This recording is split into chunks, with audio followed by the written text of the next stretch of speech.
Have you ever watched everything you've worked for slip through your fingers in the blink of an eye? It happened in a breath, the sound sharp, unforgiving, of glass shattering against marble, and in that suspended moment, Lena Hart could only stand there, frozen as pieces of the prototype. Wexler Innovations' crowning achievement splintered across the pristine floor like fragments of a life just beginning. She had only meant to help, one careless step, a cable not where it should have been. And just like that, she had destroyed the very thing that could have changed the future of clean energy, and possibly her own. Her voice came out in a whisper, trembling and barely audible. "I'm so sorry, Mr. Wexler." At the door, Callum Wexler remained still as a statue. At 35, he had transformed a struggling lab into a global pioneer of sustainable technology. Known for his brilliance and his lack of mercy, his presence now filled the conference room with a silence. Heavier than any shout, he stepped forward. The sound of his designer shoes crunching over broken circuitry made Lena flinch. His voice was quiet, too quiet. "Do you have any idea what you've just done?" She closed her eyes. In her mind, she was already packing her things. "Sir, please, let me explain. That prototype took 3 years to design." He cut in sharply. "And cost $80 million. Lena felt the color drain from her face. She had grown up counting every dollar, sharing textbooks, skipping meals, getting into engineering school had been her miracle landing. This internship had been beyond her wildest hopes. And now, because of one moment, one misstep, it was all gone. "I'll pay for it," she said, suddenly desperation cracking through her voice. Callum let out a humorless chuckle. "On an intern salary, you'd be repaying this until the end of the century." Around them, the room emptied. The other executives had slipped away, leaving her alone in the wreckage. With him, tears threatened to rise, but she willed them back. She wouldn't break. Not here, not in front of him. "There must be something I can do," she whispered. "Something to make this right." Callum studied her, not with anger anymore, but something colder, quieter, calculating. Her file had been impressive. He hadn't thought much of it at the time, but now? Here she was, shaken but not broken, standing in the ruins of his life's work, still looking for solutions. "Maybe," he said, slowly glancing at his watch. "Meet me in my office in 20 minutes.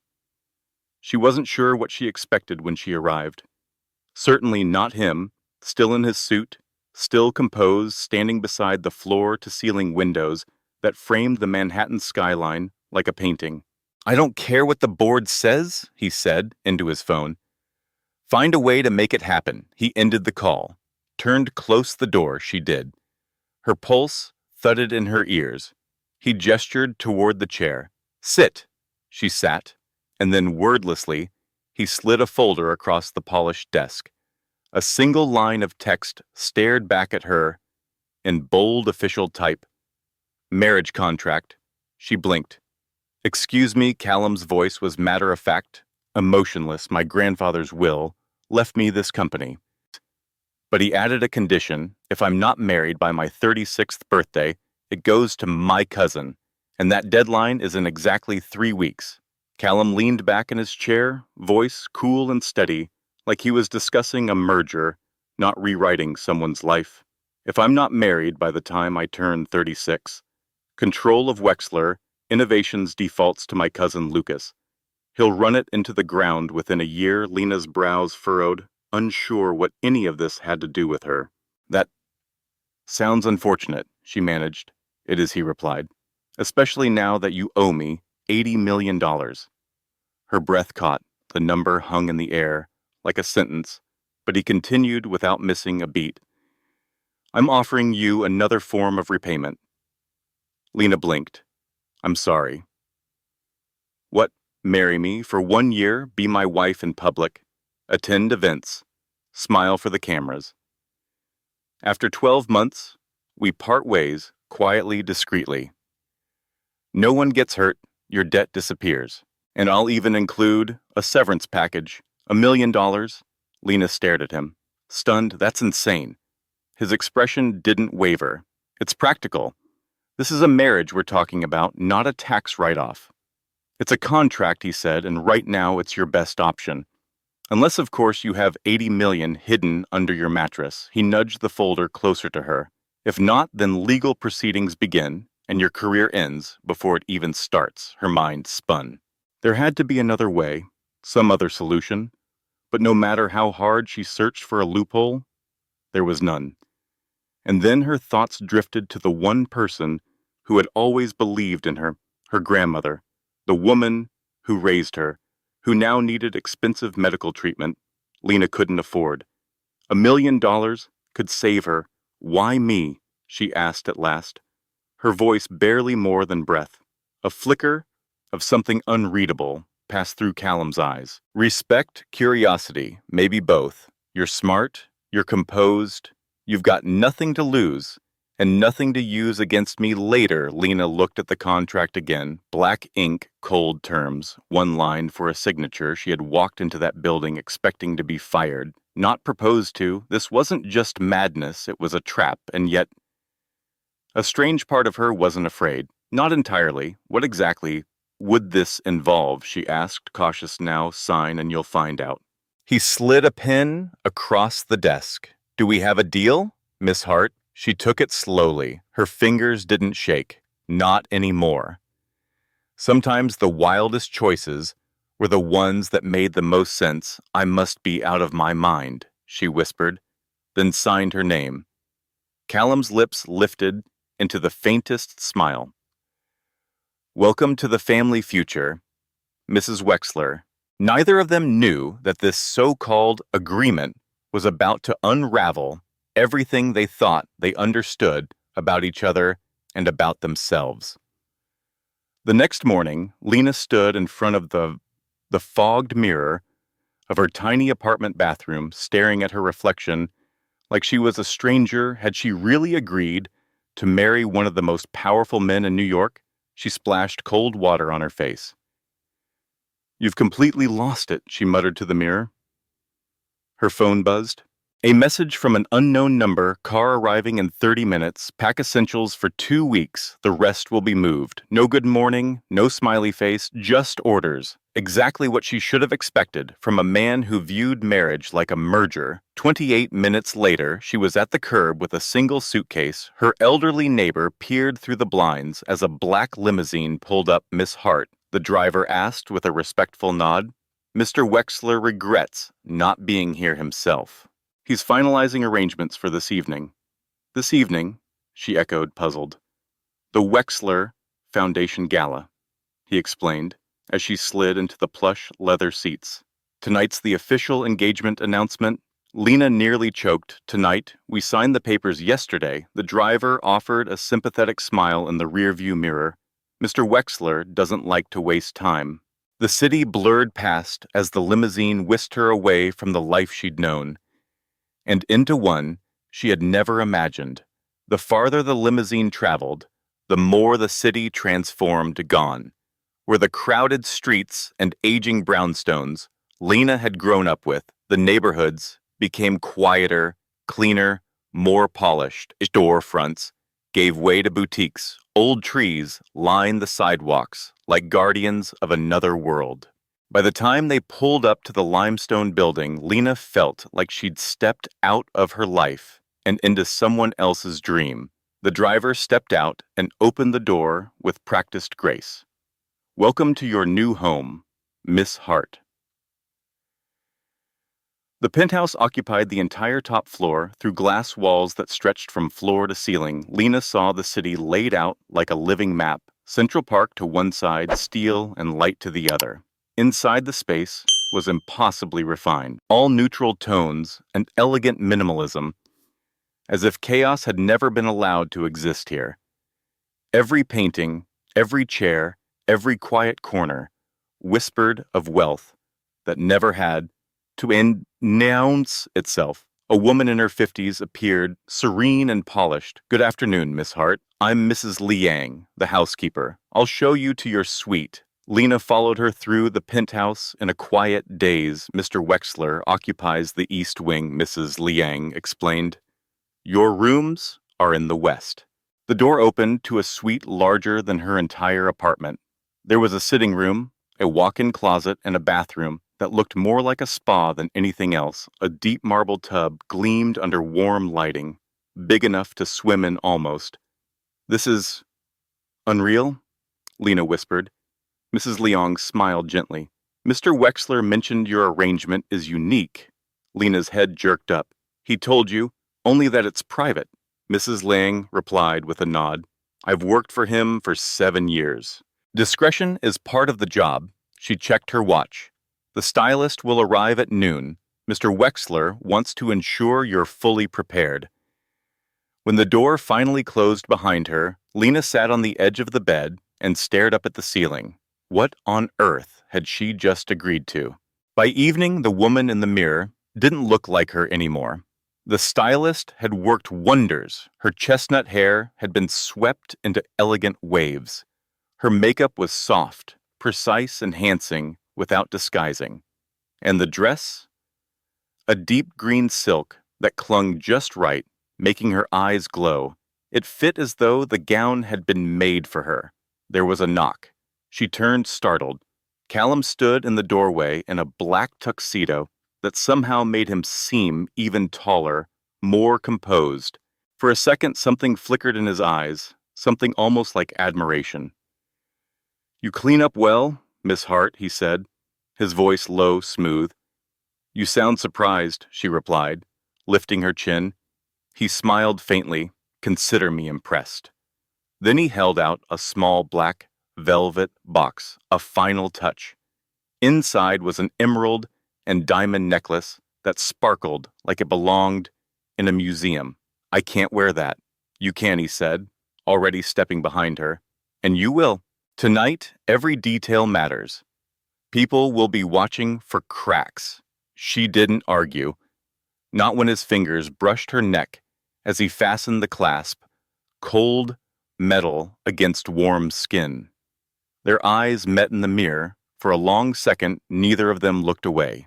"We need to align our story," he said, finally stepping back. "How we met, the proposal, the timeline." "I assumed you had a script prepared," she said, sharper than she meant to. "The best lies," he said calmly, "are the ones built around truth." He crossed the room and poured a glass of water, then continued as if rehearsing lines. "We met at Wexler Innovations. There was chemistry from the start, but office romance is frowned upon. So we kept it quiet, secret dates, late-night conversations, and then a private dinner on my yacht. Down on one knee, family heirloom ring." Lena arched a brow. "Do you even own a yacht?" "I own 3, he replied, glancing at his watch. "Shall we?" Callum glanced at his watch, then back at her, with that unreadable calm. "It's time. And remember tonight, you're hopelessly in love with me." Lena raised a brow, voice dry. "I'll try not to look too thrilled." In the elevator, silence settled over them, like a velvet curtain, and then unexpectedly he reached for her hand. His grip was firm, not possessive, but grounded, steady, warm. "One more thing," he said, his voice a low murmur as the elevator hummed downward. People will expect affection. Before she could ask what that meant, the doors slid open with a soft chime, and they were blinded by flashing lights. A crowd of photographers waited just beyond the lobby. Without hesitation, Callum's arm slipped around her waist, pulling her close. Too close for comfort, not quite close enough to feel real. "Smile," he whispered, near her ear. "You've just agreed to marry the man of your dreams." The ballroom shimmered under the glow of crystal chandeliers. Champagne flowed like rivers, conversations rose and fell in elegant swells. Lena had never seen so much wealth in one room, so many diamonds, so many expectations. She barely had time to absorb it all when a striking woman in her 40s approached. She kissed both of Callum's cheeks, a polished performance for the crowd. "So the rumors are true," the woman said, eyes turning to Lena with clinical curiosity, and this must be the lucky girl. Cassandra? This is Lena Hart, my fiancée, Callum said, with practiced ease. Lena Hart? Cassandra echoed, smiling, without warmth, no relation to anyone. We'd recognize? I assume? Lena smiled back. Just as cool, none whatsoever. How refreshing. Cassandra drawled. It's nice to see Callum.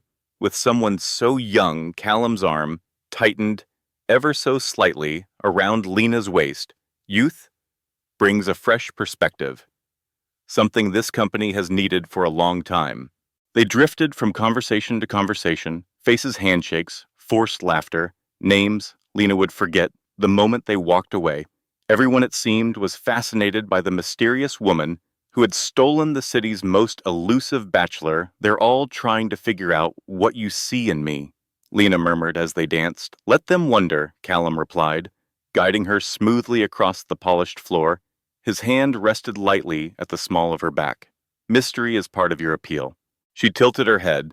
So that's why you chose me, because no one knows who I am. His expression shifted, just a flicker, but it was real. No, he said. I chose you because when you stood over $80 million in broken glass, you didn't panic.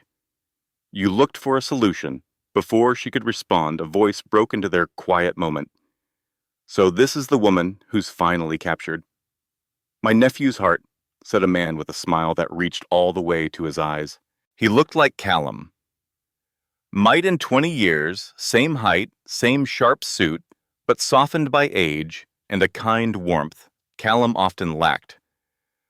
I'm Harold Wexler, he said to Lena, offering his hand, the more charming uncle.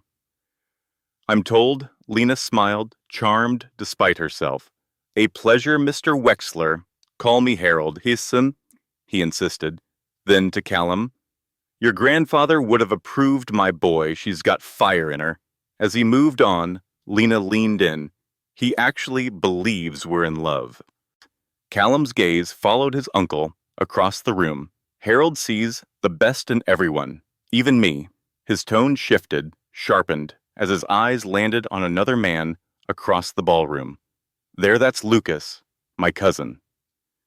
The reason we're here, Lena followed his gaze. Lucas Wexler, all smooth charm and too perfect posture, his smile didn't reach his eyes, and when he saw them together, that smile disappeared entirely. He doesn't look thrilled, she observed. No, because every second we look like the perfect couple. As another second, his plan falls apart. Something darker flickered in Callum's expression. Determination, yes, but something more. Shall we give him something to really worry about? Before she could ask what he meant, his hand cupped her cheek gently, and he leaned in. The kiss was not for the cameras. It was deliberate, quiet, measured, but real enough to leave Lena breathless. And when he pulled back, there was a question in his eyes, a silent, unreadable question she couldn't name. Her voice came out softer than she intended. Was that part of the contract? He didn't answer, and somehow that said everything. Consider it a necessary amendment, Callum murmured near her ear, his voice rougher now, almost vulnerable. All around them, camera flashes went off like firecrackers, capturing a kiss that was never meant to be real, but had somehow left Lena more breathless than any spotlight ever could. Neither of them noticed Lucas Wexler slip away through a side door, a phone already pressed to his ear, a calculating smile curling at his lips.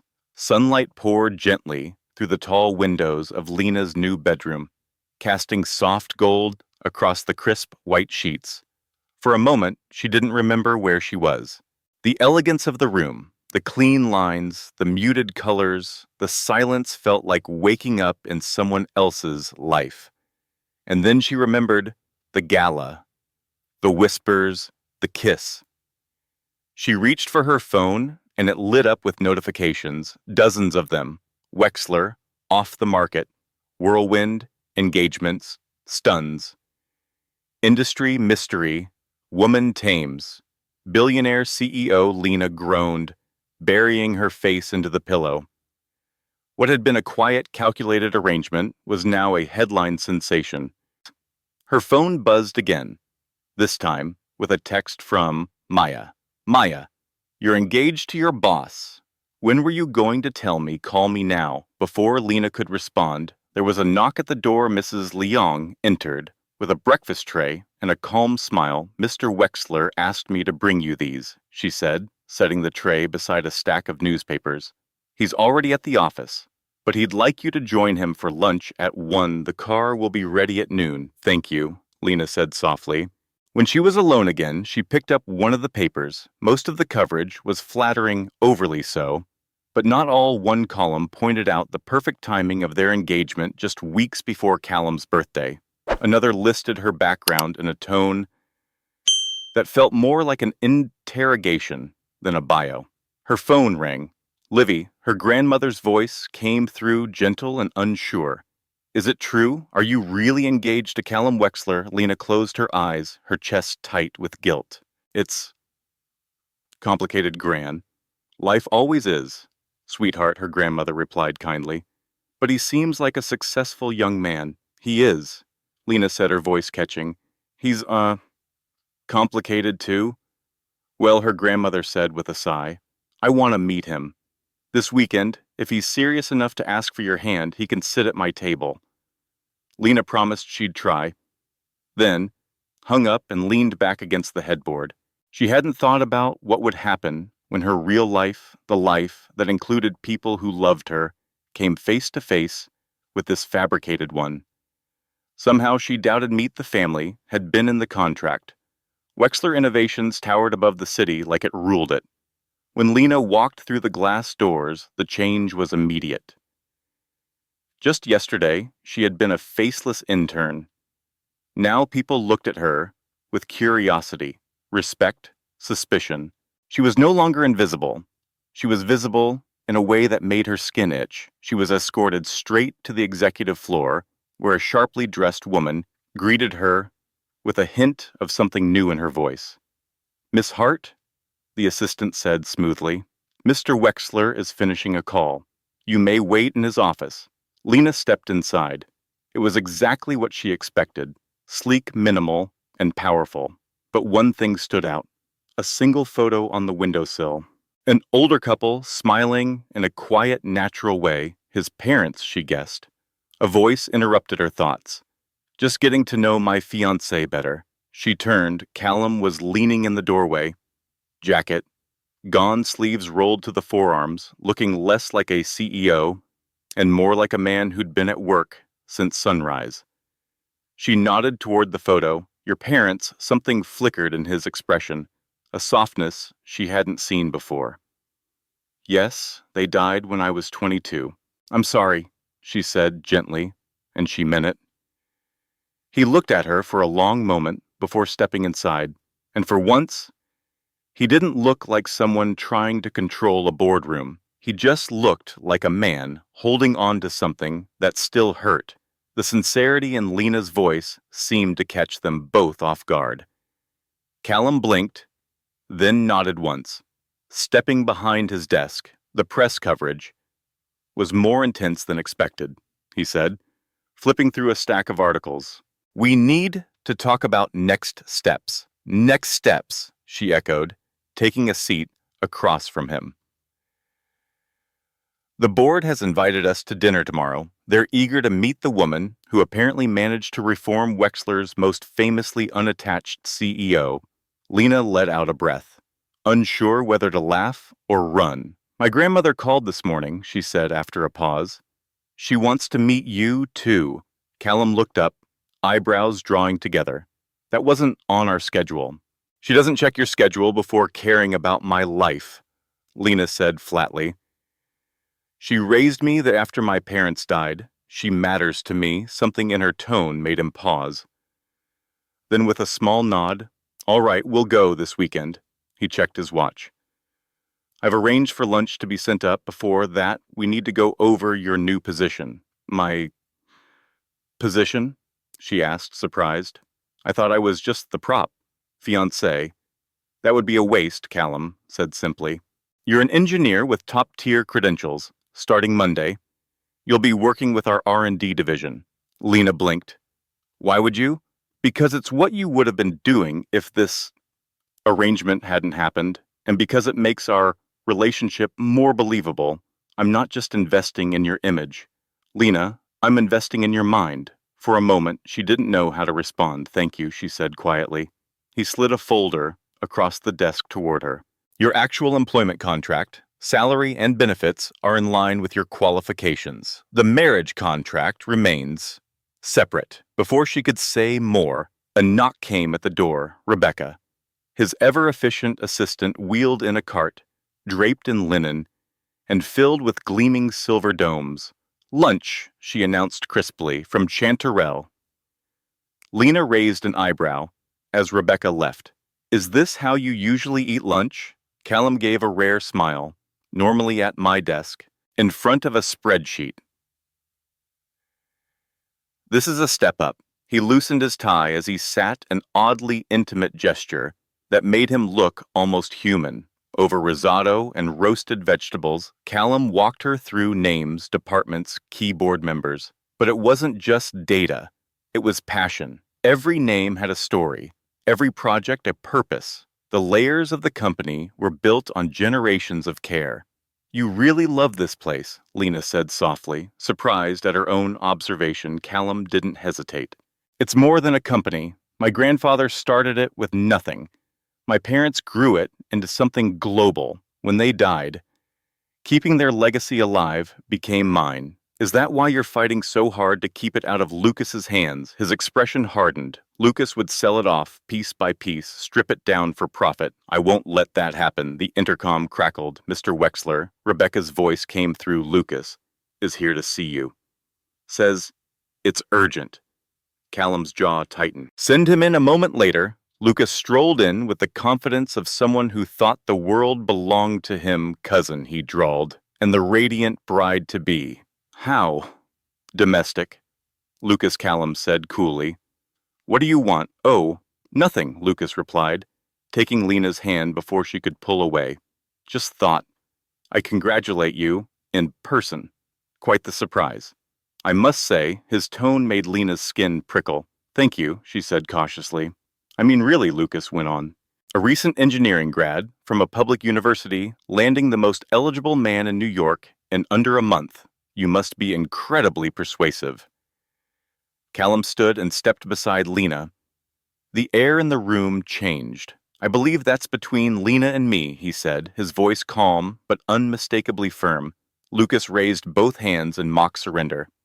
Of course, just making conversation. But his smile, that smile was the kind that said this wasn't over.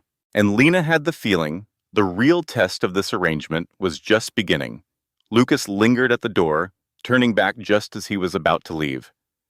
Oh, and I've taken the liberty of inviting myself to the board dinner tomorrow, he said, with a smile that didn't reach his eyes. Hope that's all right. I'm simply dying to hear more about your whirlwind romance. As the door clicked shut behind him, Lena let out a slow, shaky breath. He knows, she murmured. Something's not adding up for him. Lucas always suspects something, Callum replied, his voice steady, but there was a shadow of concern in his expression. We'll need to be flawless tomorrow. The following evening, they sat side by side at a private table in Leota, an exclusive restaurant reserved for power dinners and quiet negotiations. Around them sat the Wexler Industries Board of Directors, 8 people who collectively held the fate of the company in their hands. Lena wore a tailored midnight blue dress, chosen by the stylist, understated but elegant. It gave her an air of quiet sophistication. She could feel every eye in the room on her. So, said Eleanor. Blackwell, the eldest board member, her voice warm but curious. How did the two of you meet? Callum slipped seamlessly into their rehearsed story, his hand resting lightly on Lena's. I noticed her right away, he said, with a small smile. But company policy made things complicated. She spilled coffee on him, Lena added, improvising on the fly, completely ruined his suit. He was surprisingly gracious. That doesn't sound like... Callum chuckled. James Harrington, another board member, he once made an executive cry over a typo. What can I say? Callum replied smoothly, his gaze meeting Lena's with unexpected warmth. She brings out my better side. The evening unfolded easily after that. Glasses clinked, polite laughter flowed, and the couple, pretend though they were, seemed to hold the room in a delicate balance. Until Lucas arrived, fashionably late, of course, and immediately, unmistakably dominant. He greeted the board with effortless charm, then turned his full attention to Lena. The questions came quickly. Where was she from? Where did she study? Did she come from a family in the industry? Each inquiry felt harmless on the surface, but Lena knew he was probing, looking for cracks, and where exactly did Callum propose, he asked. As dessert arrived on his yacht, Lena replied. Not missing a beat, Lucas arched a brow. Which one, the Mediterranean cruiser or the one in the Caribbean? Lena froze. Callum hadn't told her, but before the silence could deepen, Callum stepped in, effortlessly. Just off Santorini, he said. The sunset was unforgettable. Lucas's smile faltered ever so slightly. How romantic. And the ring, he pressed, a family heirloom. Wasn't it? Lena tensed. She wasn't wearing one.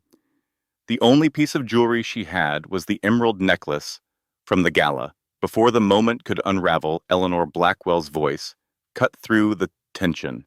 All right, Lucas. That's enough. You're making the poor girl squirm. She turned to Lena with a kind smile. My dear, I've known Callum since he was a boy. I've never seen him look at anyone the way he looks at you, Lena blushed. Not all of it was an act. Had he been looking at her differently, she hadn't noticed.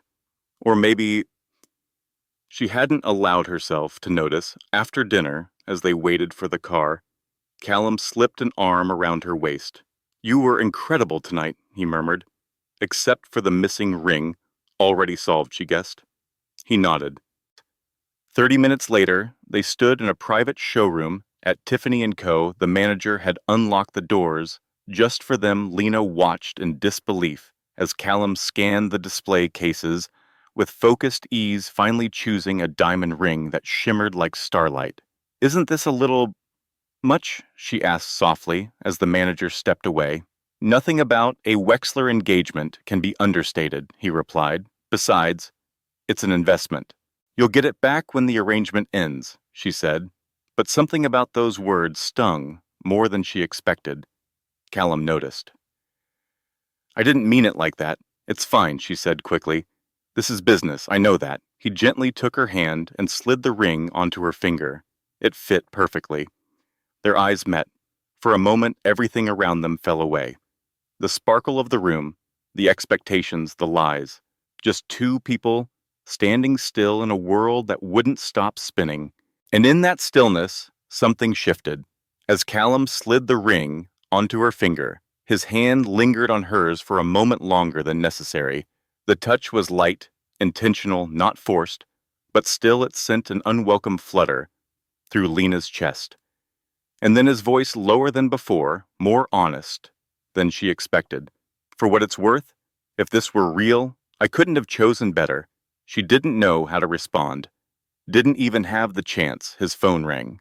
Immediately, his expression shifted, sharp edges returning. Yes, a pause when another pause. This one heavier. I'll be there right away. What happened? Lena asked as he ended the call. Callum turned to her, his face grim. There's been a break-in. The new prototype, the one meant to replace the device. The one that was lost. It's gone. The way he said it. He didn't accuse her, not outright, but the suspicion hung in the air like smoke. Lena sat in silence beside him. During the drive, her eyes on the ring glittering on her finger, just when she had begun to think of Callum as something more than a ruthless businessman.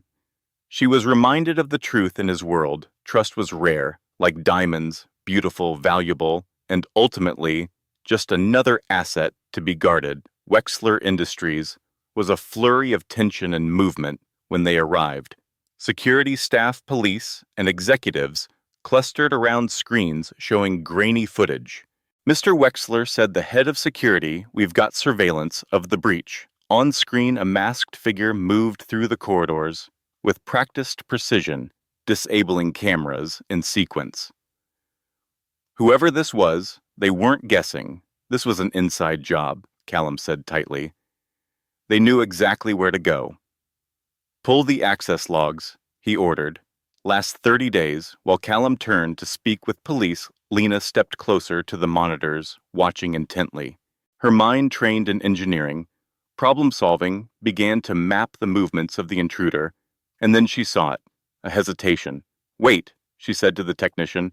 "Can you bring up the building schematics?"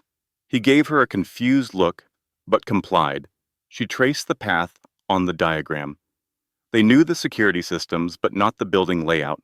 "See this junction? Left would have been the direct route, but they went right. That's the long way around." Callum appeared beside her, following her finger. "What are you saying I'm saying?" "Whoever did this had access to your protocols," she replied. "But they don't work here regularly. They studied the systems, not the structure." His jaw clenched. "Get the visitor logs. I want a list of everyone who's requested access to our security systems in the last 3 months.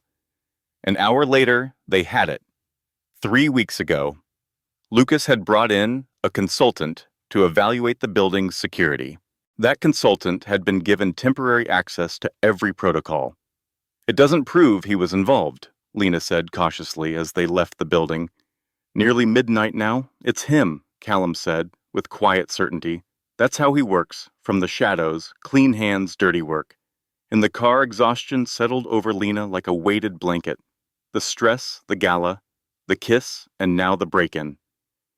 It all caught up at once. Without thinking, she leaned her head against Callum's shoulder. He stiffened, just for a second, and then he relaxed, letting her stay there. "I'm sorry," he said softly, after a while.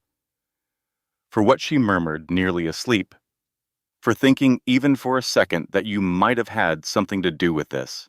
She should have been angry, but the fact that he'd admitted it at all surprised her more. Callum Wexler, apologizing, she said with a quiet smile, must have taken effort. A low laugh rumbled in his chest beneath her cheek. "You have no idea." The quiet vibration of Callum's laughter rumbled through his chest where Lena's head still rested lightly.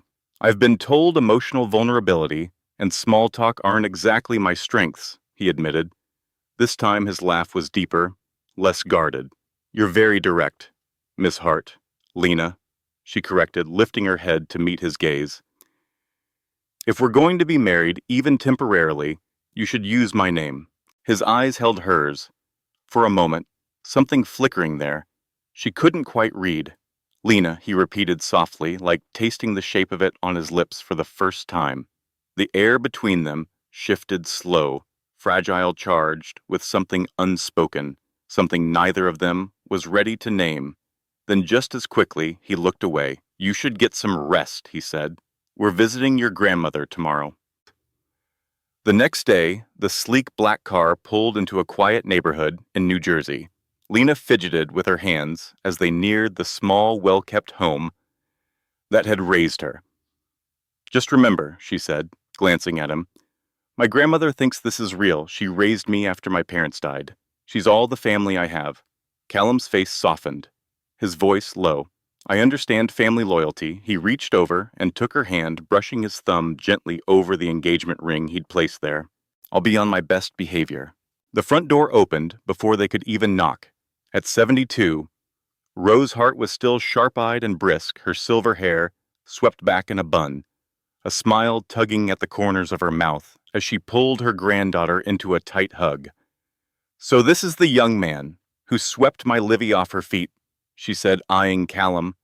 As if she were scanning his soul, he took it in stride. "The pleasure is mine, Mrs. Hart," he said, offering her his hand. "Your granddaughter is extraordinary. I'm the lucky one." Rose's eyes softened. but her voice was still wry. Well, at least you recognize that much. Come in tea's already steeping. They sat together in the warm, tidy living room, the scent of cinnamon cookies floating from the kitchen. Over tea and laughter, Callum spoke with ease, telling their story with just enough truth to keep it believable, just enough fiction to keep the arrangement intact. But what stunned Lena were the details he added.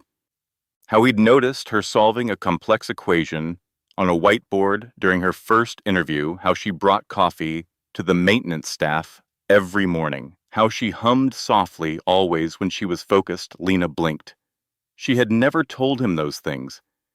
She'd never worked with him directly before the accident. How had he noticed Rose? Of course, missed nothing. You don't mind the age difference? She asked, Callum blunt as ever. You must be, what, 10 years older? 8, he answered smoothly. And no, I find Lena's perspective refreshing. She sees opportunities where others see obstacles. Later, as Lena helped her grandmother slice fruit for lunch, Rose nodded toward the kitchen window, where Callum stood in the garden listening intently as she showed him her prize rose bushes. He watches you when you're not looking, Rose said gently. Lena busied herself with the salad. What do you mean? Not like a man admiring something he owns, more like someone who's found something precious and can't quite believe it's his. Lena paused, knife hovering over a strawberry. Rose turned her tone soft. Is it real, Livy? She had never been able to lie to her grandmother. It's complicated. Love usually is, Rose replied with a knowing smile, but don't confuse gratitude for love. You deserve someone who sees your worth for who you are, not just what you've done. On the drive back to the city, Lena stared out the window, still turning her grandmother's words over in her mind. She's a remarkable woman, Callum said beside her. Strong, honest. Sharp now, I see. Where you get it. Lena smiled, quiet. She liked you. That's a miracle, Callum teased lightly. She strikes me as the type who's suspicious of anyone in a suit, more expensive than her car. She just wants me to be with someone who's real, Lena replied softly. Someone who truly values me. Callum didn't respond, but in the silence that followed, she felt his hand brush gently against hers, and she didn't move away. She asked about your parents, Lena said quietly. Callum hesitated, then answered almost in a whisper. I told her. They would have been proud of the woman you've become. I hope that was appropriate. Lena turned to look out the window of the car. The simplicity of his words, how easily he'd said them, cut through her more deeply than she expected. Yes, she said softly.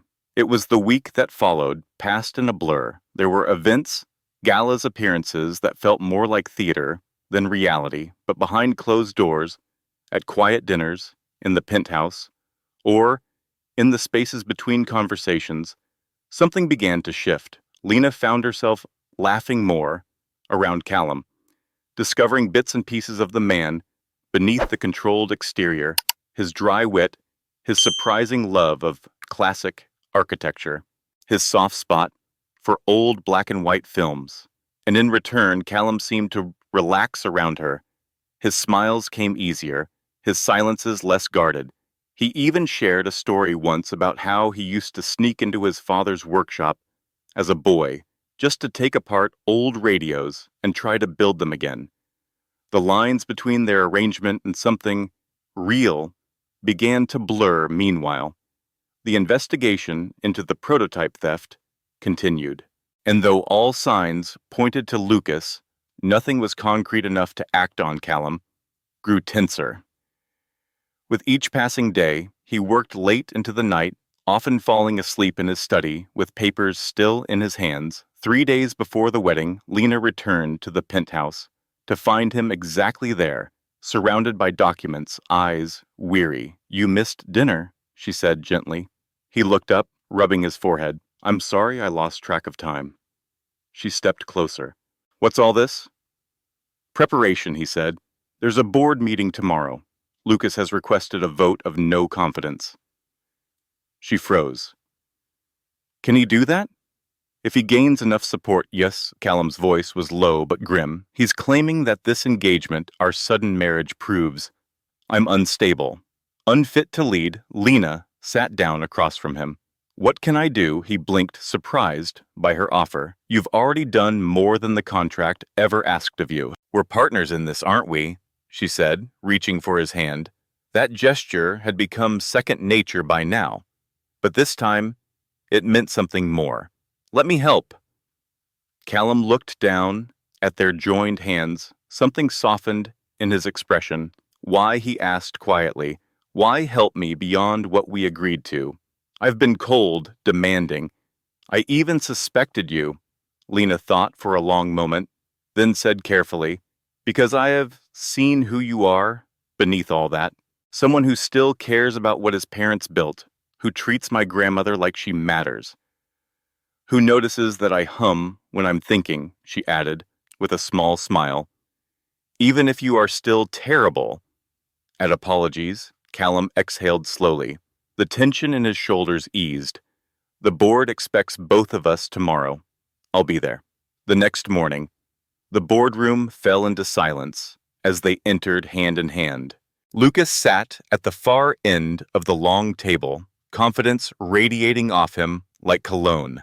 A smile sharp and rehearsed played on his lips. Mr. Wexler, Ms. Hart, thank you for joining us, began Eleanor Blackwell, the most senior member of the board. As you all know, she continued, Mr. Lucas, Wexler has called for a vote regarding the leadership of Wexler Industries. Lucas stood with practiced elegance. My cousin's recent decisions speak for themselves, he said. A rushed engagement to a woman with no corporate background, no family ties, and no relevant experience, clearly orchestrated to fulfill a clause in our grandfather's will. This is not the leadership we were promised. Whispers rippled around the room. Lucas smiled as if victory was already in his pocket. Then it was Callum's turn. He stood, voice calm, steady. My cousin makes a compelling argument, but he forgets why that clause exists in the first place. He walked to the far wall, where portraits of past Wexler leaders hung men and women who had built, expanded, and protected the company's legacy. Our grandfather believed Wexler Industries should be led, not just by intellect, but by partnership, by trust qualities. He feared I'd lost after my parents died. He turned back to the room and to Lena, meeting. Lena reminded me what those qualities look like and why they matter. He was right, Callum said, voice low as he looked toward the portraits of his parents. After they died, I buried myself in work, numbers, systems, efficiency, because they don't leave. They don't break your heart. He turned, walked back to Lena's side. His gaze didn't leave her, but then I met Lena. And suddenly, the world wasn't just data again. She challenged me. She reminded me that innovation is human, that leadership is about people, not just profit. He reached for her hand. I didn't pursue this relationship to satisfy some clause in a will, he said, the sincerity in his voice catching even her off guard. I pursued it because for the first time since I lost everything, I found someone I was willing to risk everything for. The room was still. Lena blinked. This wasn't rehearsed. This wasn't part of their strategy. And yet, it was the most real thing she'd ever heard him say. Lucas let out a slow, deliberate scoff. A touching story. Cousin, truly. But where's the proof of this grand romance? A convenient engagement. Mere weeks before your deadline. He leaned back smugly. Lena stood. It wasn't planned, but it felt right, if I may, she said. Her voice was calm, clear, every eye in the room turned toward her. I understand your concerns. An intern and a CEO, engaged after a few weeks. It sounds like fiction. She paused, then looked around the room. The truth is, I destroyed an $80 million prototype in my third week here. Gasps echoed through the boardroom. Lucas sat straighter, like a predator, Sensing weakness, I expected to be fired, Lena continued.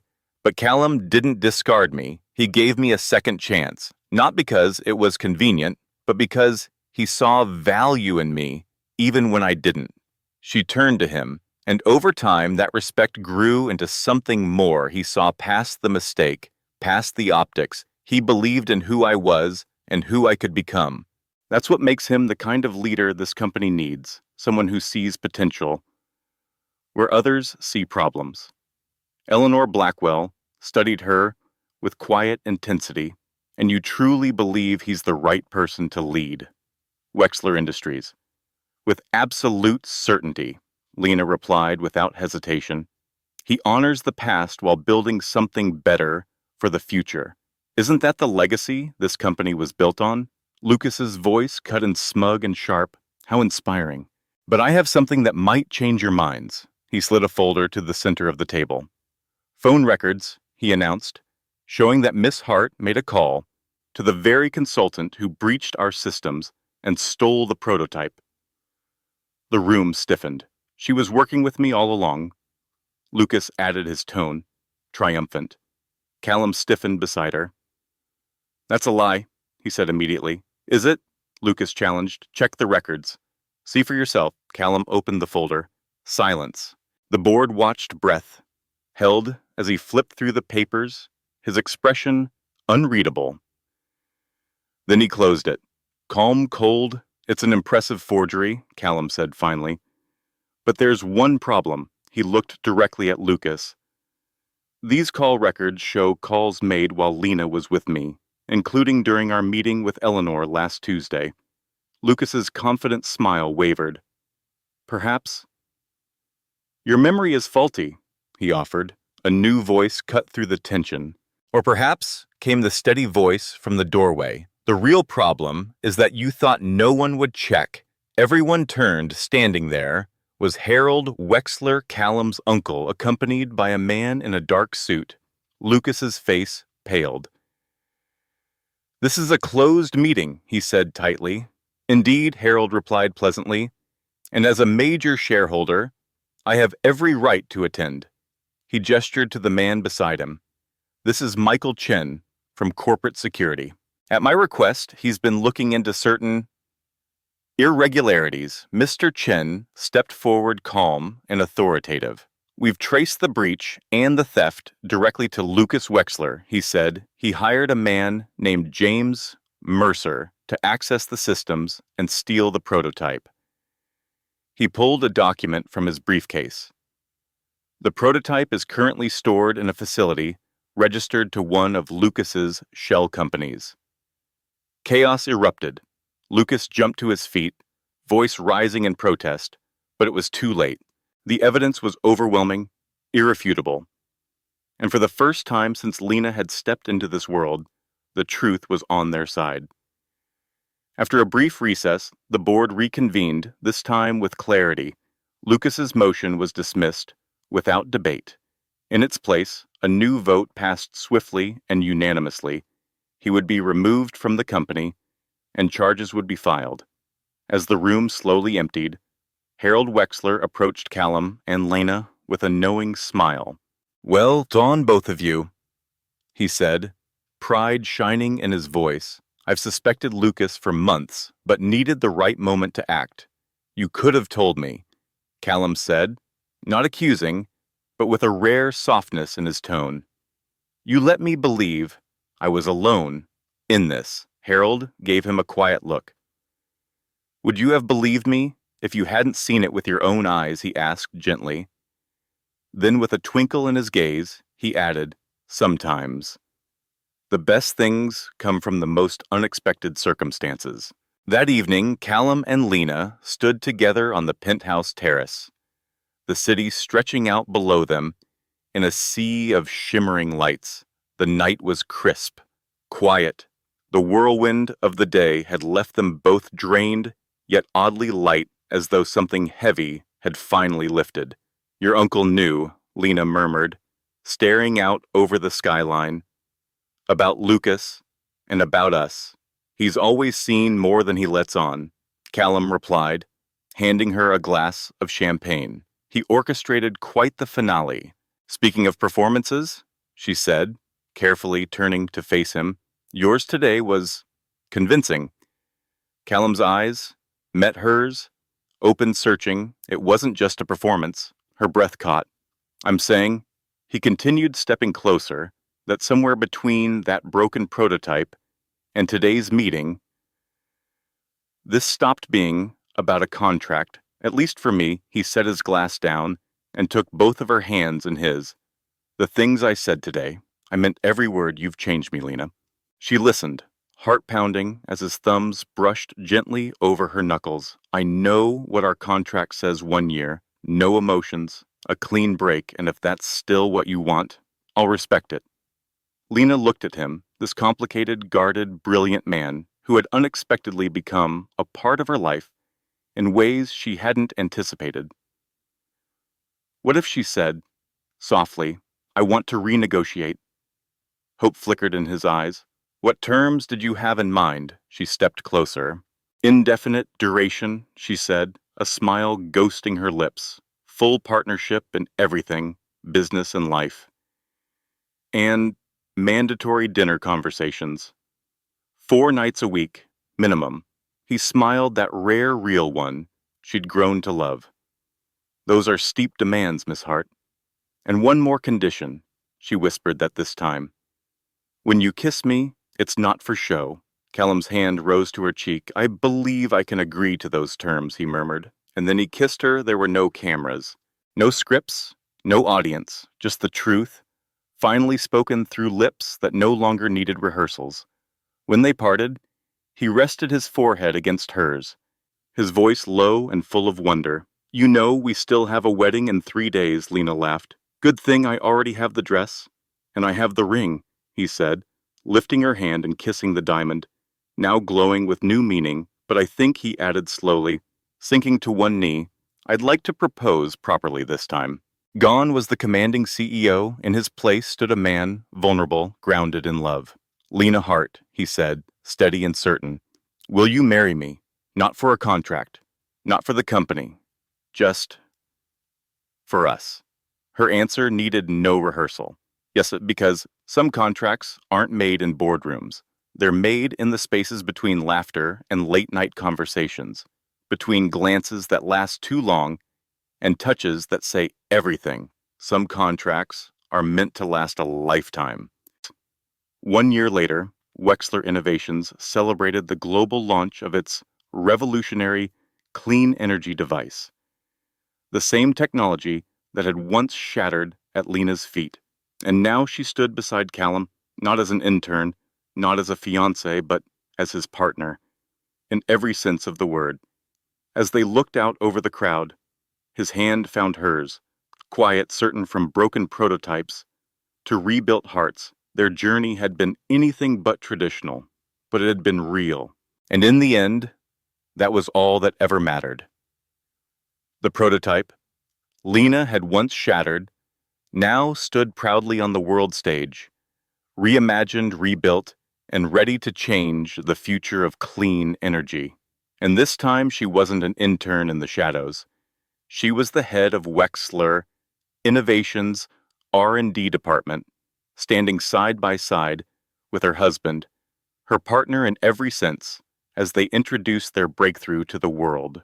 Lucas Wexler, once a threat, lurking in polished suits and whispered sabotage, was now serving time for his betrayal. Meanwhile, Harold Wexler had embraced a peaceful retirement, occasionally dropping by the company or their home to dote on the grandniece or grandnephew he insisted would be arriving.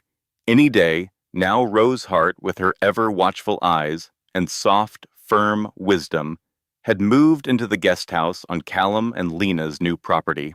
Her garden had grown beautifully vibrant and full of life. Among the blooms was a new rose, deep red, with edges tinged in silver.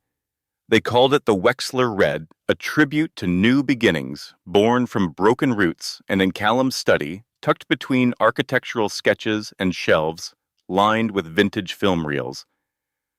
One frame stood quietly on display, The original marriage contract, its pages now yellowed at the corners, a relic of a story that had never followed the rules.